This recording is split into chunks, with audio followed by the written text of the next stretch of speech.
Welcome back to the show, everybody. Take a look at these numbers. We run the headlines here. The Dow, the S&P, NASDAQ, and don't forget crypto. We're going to talk about it. We got Jim Cramer and gas fees in the news. Gensler will be testifying. We got NFTs coming to the ledger, baby. The countdown is on. New Ripple corridor. We're going to talk about Fed Now for a second. I got a nice reminder for you. And the SEC and Ripple parties file, but it's under seal. We'll get into that, and a nice reminder for the court case, too. Somebody roll that beautiful intro.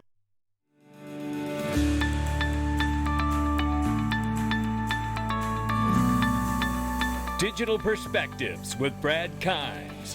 Come on in.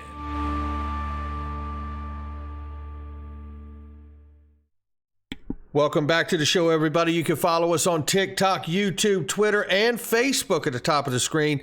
And that is exclusive content. We got $1.032 trillion for the market cap. Shout out to CoinPeprika. Download that app. Ladies and gentlemen, Bitcoin 20,200 plus, Ethereum 1,500, almost $1,600, and we see XRP at the number 7 spot at 33 cents. Let's go ahead and take a look at this. Not your keys, not your crypto. I've got some great specials and deals. If you're looking for the Ledger Nano X or the Ledger Nano S Plus, click the link underneath the video. You can get the deal, baby. Yeah, don't mess around. Make sure you get your crypto. Besides the fact, you can now you can buy the crypto and go directly to your cold storage right from your Ledger Live app on your phone. It's remarkable. Goes right to your cold storage. Dow Jones Industrial Average fell 308 points, or 1%, to end at 31,790. And it says S&P dropped 44.45 points, 1.1%, to close at 3,086. NASDAQ Composite declined 134.53 points, or 1.1%, to finish at 11,883. I'm reminding everybody that crypto's missing $2+ trillion from this market. Everything is really under the gun here. And look, I mean, we had Jerome Powell said we're all going to be feeling some pain, and this looks like just the beginning of what is coming. Make sure you know what you hold in this time of uncertainty. There's no question about that. This settles it, ladies and gentlemen. Jim Cramer says the stock market could have a solid finish to the year, he says. Listen, I have often referred to Jim Cramer as the George Costanza of investment advice. I mean, there is someone who actually, I covered this the other week, that has an artificial intelligence trading bot set up to do the exact opposite of Jim Cramer, and they're winning like gangbusters. I think that's amazing. I'm not giving financial advice, but I certainly feel like if Jim Cramer's saying we're going to have a solid finish to the year, that settles it. The market's crashing. Let's look at gas fees. While we're in this market where a lot of the tokens and coins in the market are more than 80 to 90% off of their value. And what do we see? Ethereum fees, $1.66 to $18+. That does not a solution make for the future, ladies and gentlemen. I look down here, you can see obviously XRP, XLM, Algo, some of the lowest out here. You know, to add to that, this news from ProCoin News, give them a follow, and Kendra Hill here says we are at 82.6% consensus, ladies and gentlemen. If that vote holds true over the next 2 weeks, we're going to see September 13th NFTs on the XRP Ledger. And with gas fees at $18 and XRP fees at fractions and fractions and fractions of a penny, what do you think is going to begin to happen in business? People launching NFTs. I tell you, it's an exciting time we're in. And this is exciting too. Official right now, Kava 11, and I've been telling you about liquid staking testnet, has successfully launched. Remember, September 8th is the official launch.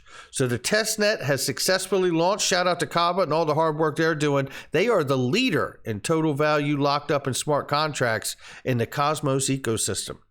Eleanor Terrett says the chairman of Subcommittee on Economic and Consumer Policy, it's Congressman Raja Krishnamurthy, today sent letters to the U.S. Treasury, SEC, CFTC, FTC, Binance US, Coinbase, FTX, Kraken FX, and KuCoin requesting information on steps they are taking to combat crypto-related scams. The conversation is broadening, ladies and gentlemen, but remember, Gary Gensler is to testify in front of the Senate Banking Committee on September 15th, 16 days from now. CFTC Rostin Benham will testify in front of the Senate Agriculture Committee as well the day before. Will be interesting to see whether Gensler is asked to respond to Benham's answers on crypto. Adding that the Senate hearing is on their recently introduced crypto bill, which would give the CFTC authority to regulate all digital commodities. The CFTC and key industry players will testify on the bill before it goes to markup vote. Unlikely to pass this year, she's told. Thank you for the information, Eleanor. And, you know, when it comes to this, you know, remember, both agencies have pretty much softly agreed that Bitcoin and Ethereum are commodities, and they don't speak too much about the rest of the market. So I'm not sure what we'll get out of that. However, look at this right here from EggRag Crypto. After Ripple, Faucets, UAE, United Arab Emirates, Qatar points first digital fund license. And if we get into this, what we're really talking about here is the opening of a corridor. Qatar is going to host the World Cup this year, apparently. And if you come down here, the Center East has regularly been accommodating gamers from totally different elements of the world into its digital sphere. Ripple's accomplice Tranglo lately introduced its enlargement into the area. Final week, the cross-border cost processing hub opened a brand new cost hall, which is a corridor within the UAE and Qatar. And basically, that's what they're saying here. It expands Ripple's accomplice Tranglo, opens up a new ODL hall. There you have that.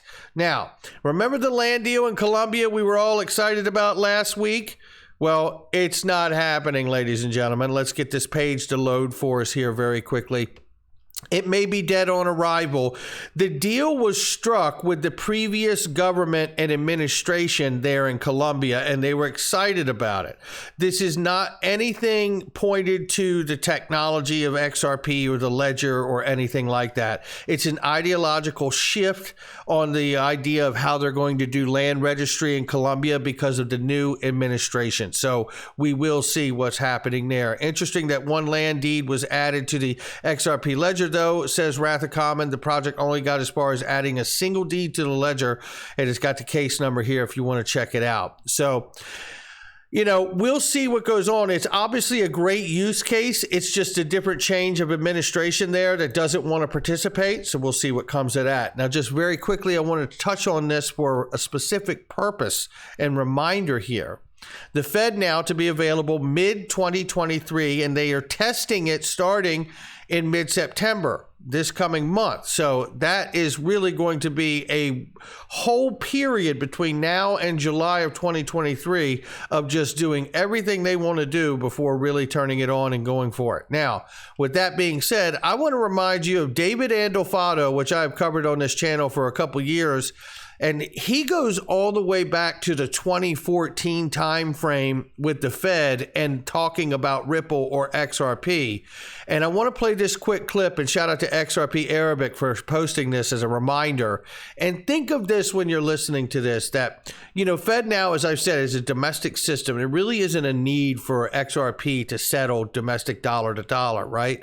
But what I believe we're watching take place, certainly, is the connection and the beginning of setting up what will become the new system that will really work, I believe, in tandem in a phase-in situation to be the domestic pools of liquidity for the Ripple Liquidity Hub for major cross-border payments in the future. Now, take a listen to this, because Ripple and the software are different than XRP and the ledger. Take a listen. And then what I can see coexisting alongside this institution is something like a Ripple platform, that currency-agnostic peer-to-peer payment system I just described that facilitates low-cost payments. So potentially consumers can bypass Western, that $10 service fee. I mean, that's going to be a thing of the past. I mean, with Ripple, you'll be able to send money anywhere in the world for very, very, very low cost. So that's something that could come together. Kind of this marriage of, well, I thought I'd end on a happy note. And isn't it funny that Janet Yellen is now, this day and age, the head of the U.S. Treasury?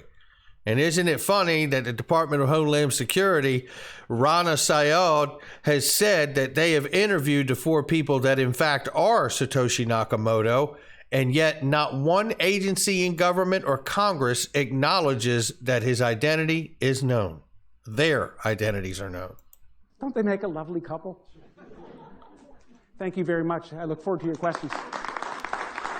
And there you have it, David Andolfado, economist, and obviously that was at the St. Louis Fed from years ago. This conversation and understanding of Ripple's technology has been going for quite some time. Now let's change gears very quickly here to the SEC versus Ripple case. Shout out to James K. Filan, who is on top of so much of the stuff, and all the legal analysts in this space.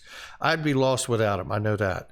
It says right here, the parties are filing their replies to responses to the motions to exclude expert testimony today.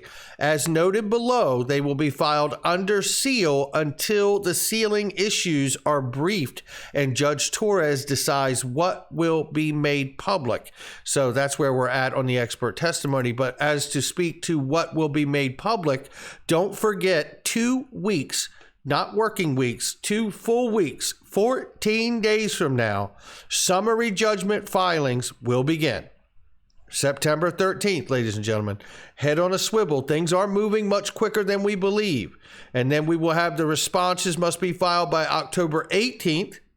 And then from there, those replies to those filings must be done by November 15th of 2022. And that will be complete at that point. And then we will wait for Judge Torres's final decision. So this is where we are on this day, ladies and gentlemen. Things are moving, whether it feels like it or not. We're 2 weeks away from summary judgment starting. And listen, at any time, we could hear about the Hinman emails, right? At any time, because we haven't got a ruling on that either. All right, that's going to do it for me. Not financial advice from me or anyone else. I will catch all of you on the next one.